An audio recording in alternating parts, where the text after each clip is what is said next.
Hello, সবাই কেমন আছো? আজ হচ্ছে উল্টো রথ। তো আজ বিকেল বিকেল একটু রিশুকে নিয়ে ওদিকে বিনিকে নিয়ে আমরা সবাই একটু গিয়েছিলাম। তো সোজা রথে তো জানোই আমাদের দোকানের শুভ উদ্বোধন হয়েছে। তো আমরা আমাদের দোকানের সামনেই ছিলাম।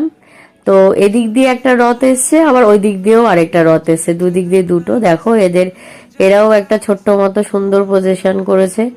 আর এই দেখো আমার ছেলে আর বিনি মিলে দুজনে মিলে রথের দড়িও টেনেছে এইবার। আর তারপরে দেখো কত লোকের সমাগম। আর এই যে প্রভু চলে এসছে, প্রভু যাচ্ছে এবার।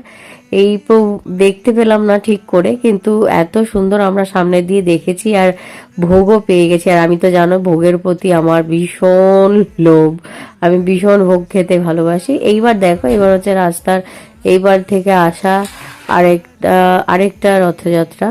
তো এখন এদেরও একটা পজিশন যাচ্ছে।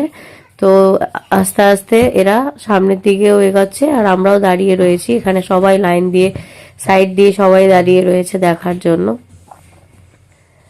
তো এরা আবার এদের এদের মানে অনেকেই দেখলাম নানা রকমের বাজনা টাজনা দিয়ে বেশ ভালো করে সুন্দর করে আর কি রথটাকে বার করেছে। এদিকে মহিলারাও আছে। আর এ দেখো এখানেও মহাপ্রভুর প্রসাদ আমরা পেয়ে গেছি।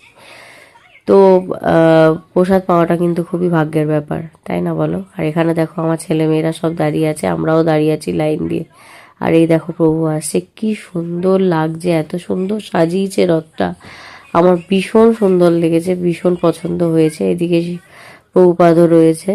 ঠাকুর দর্শনের পর তো সবাই আমরা একসাথে দোকানে কিছুক্ষণ বসলাম, এখানে ঠাকুরের প্রসাদও পেয়ে গেলাম। আর তারপরে বেরিয়েছিলাম একটা কাজে, আর ফিরে বাড়িতে পাঁপড় না খেলে হয়। তো চলো টাটা, সবাই পাশে থেকো।